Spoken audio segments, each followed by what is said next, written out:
ലോക്സഭാ തിരഞ്ഞെടുപ്പിന് പിന്നാലെ കർണാടക കോൺഗ്രസിൽ നേതൃത്വം വീണ്ടും മറനീക്കി പുറത്തേക്ക് വന്നിരിക്കുകയാണ്.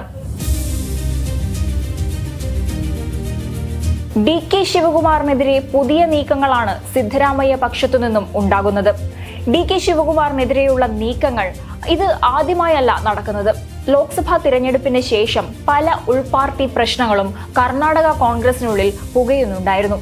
ലോക്സഭാ തിരഞ്ഞെടുപ്പിൽ കോൺഗ്രസിന് വലിയൊരു വിജയം നേടാൻ സാധിക്കാതിരുന്ന പശ്ചാത്തലത്തിൽ അതിന്റെ പൂർണ്ണ ഉത്തരവാദിത്വം കോൺഗ്രസ് നേതൃത്വത്തിന്, അതായത് ഡി.കെ. ശിവകുമാറിന് ആണെന്ന രീതിയിൽ സിദ്ധരാമയ്യ പക്ഷത്തുള്ള ചില മന്ത്രിമാർ പരസ്യമായി തന്നെ പ്രതികരിക്കുന്ന സാഹചര്യമുണ്ടായിരുന്നു.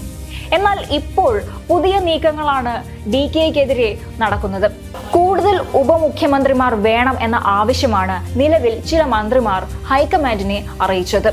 അത് ദളിത് ന്യൂനപക്ഷ വിഭാഗങ്ങളിൽ നിന്ന് 3 ഉപമുഖ്യമന്ത്രിമാർ വേണമെന്ന ആവശ്യമാണ് ഉന്നയിക്കുന്നത്.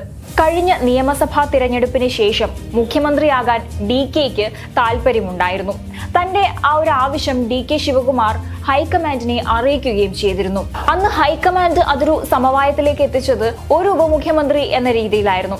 അങ്ങനെ ഒരു തീരുമാനം എടുക്കുകയും ആ തീരുമാനം നിലനിൽക്കെ ലോക്സഭാ തിരഞ്ഞെടുപ്പിന് ശേഷം തിരഞ്ഞെടുപ്പ് തോൽവിയുടെ ഉത്തരവാദിത്വം ഡി.കെ. ശിവകുമാറിനാണെന്നും ആരോപിച്ച് കൂടുതൽ സമ്മർദ്ദം ചെലുത്തുക എന്നതാണ് സിദ്ധരാമയ്യ പക്ഷത്തിന്റെ ഇപ്പോഴത്തെ നിലപാട്. ഈ വിഷയത്തിൽ ഡി.കെ. ശിവകുമാറിന് കടുത്ത അതൃപ്തിയുണ്ട്. ഡി.കെയോട് അടുത്ത വൃത്തങ്ങൾ വെളിപ്പെടുത്തുന്നതും അവർക്ക് ഈ വിഷയത്തിൽ അതൃപ്തി ഉണ്ടെന്ന് തന്നെയാണ്. കഴിഞ്ഞ ദിവസം ഈ വിഷയത്തിലുള്ള സിദ്ധരാമയ്യയുടെ പ്രതികരണം പുറത്തു വന്നിരുന്നു. ഇത്തരം കാര്യങ്ങൾ പൂർണ്ണമായും തീരുമാനിക്കേണ്ടത് ഹൈക്കമാൻഡ് ആണെന്നായിരുന്നു സിദ്ധരാമയ്യ പ്രതികരിച്ചത്. ഇക്കഴിഞ്ഞ ലോക്സഭാ തിരഞ്ഞെടുപ്പിൽ ഡി.കെ. ശിവകുമാർ ആയിരുന്നു കർണാടക കോൺഗ്രസിന് നേതൃത്വം നൽകിയിരുന്നത്. കഴിഞ്ഞ നിയമസഭാ തിരഞ്ഞെടുപ്പിൽ വലിയ നേട്ടമുണ്ടാക്കാൻ സാധിച്ച ഒരു ഘടകമായിരുന്നു കർണാടകയിലെ വൊക്കലിംഗ വിഭാഗത്തിൽപ്പെട്ടവരുടെ വോട്ട്. ഈ വിഭാഗക്കാർ കോൺഗ്രസിന് അനുകൂലമായി വോട്ട് ചെയ്തത് തിരഞ്ഞെടുപ്പിൽ ഏറെ ഗുണകരമായിരുന്നു. ഓൾഡ് മൈസൂർ മേഖലയിലും അതുകൊണ്ട് നേട്ടമുണ്ടാക്കാൻ സാധിക്കുകയും ചെയ്തിരുന്നു. എന്നാൽ ലോക്സഭാ തിരഞ്ഞെടുപ്പിലേക്ക് വരുമ്പോൾ വൊക്കലിംഗ വിഭാഗത്തിന്റെ വോട്ട് വലിയ രീതിയിൽ ചോർന്നതായി വിലയിരുത്തപ്പെടുന്നുണ്ട്. ഓൾഡ് മൈസൂർ മേഖലയിൽ ഉൾപ്പെടെ തിരിച്ചടിയാവുകയും ചെയ്തിട്ടുണ്ട് എന്നും വിലയിരുത്തുന്നു. പ്രധാനമായും ഡി.കെ. ശിവകുമാർ വൊക്കലിംഗ വിഭാഗത്തിൽപ്പെട്ട നേതാവായതുകൊണ്ട് തന്നെ ഈ വോട്ട് ചോർച്ച അദ്ദേഹത്തിന്റെ ഉത്തരവാദിത്വത്തിൽപ്പെടുന്ന കാര്യമാണ് എന്ന തരത്തിലാണ് എതിർവിഭാഗം വിമർശനം ഉന്നയിക്കുന്നത്. ഈ വിമർശനം ഉന്നയിച്ചുകൊണ്ട് ഏറെ സമ്മർദ്ദം ചെലുത്താനാണ് അടുത്ത നീക്കം.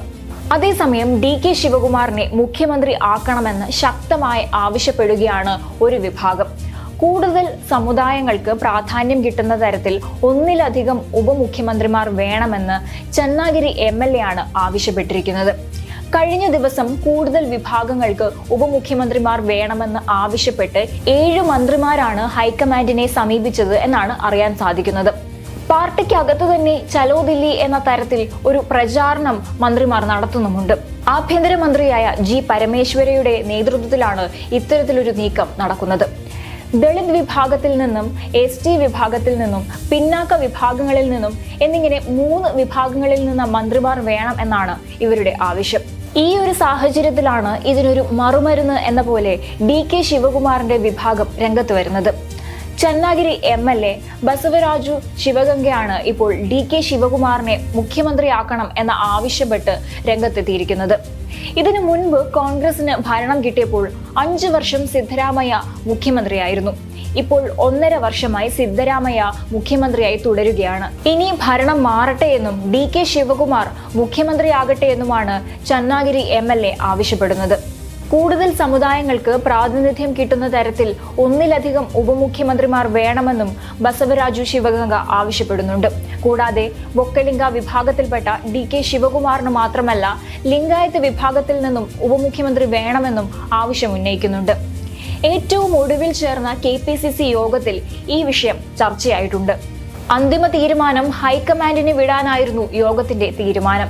ഇതിനിടെയാണ് കോൺഗ്രസ് MLA ഡി.കെ. മുഖ്യമന്ത്രിയാകണമെന്ന ആവശ്യം ഉന്നയിച്ചുകൊണ്ട് രംഗത്ത് വരുന്നത്. വൊക്കലിംഗ വിഭാഗത്തിൽപ്പെട്ട ഡി.കെ. ശിവകുമാർ നിലവിൽ ഉപമുഖ്യമന്ത്രിയാണ്.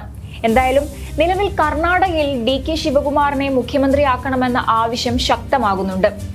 ചന്നാഗിരി MLA ബസവരാജു ശിവഗംഗ മുഖ്യമന്ത്രി മാറ്റ ആവശ്യവുമായി പരസ്യമായി രംഗത്തെത്തിയതോടെ സിദ്ധരാമയ്യ പക്ഷം ഇതിനെ എങ്ങനെ പ്രതിരോധിക്കും എന്നത് നോക്കിക്കാണേണ്ടിയിരിക്കുന്നു.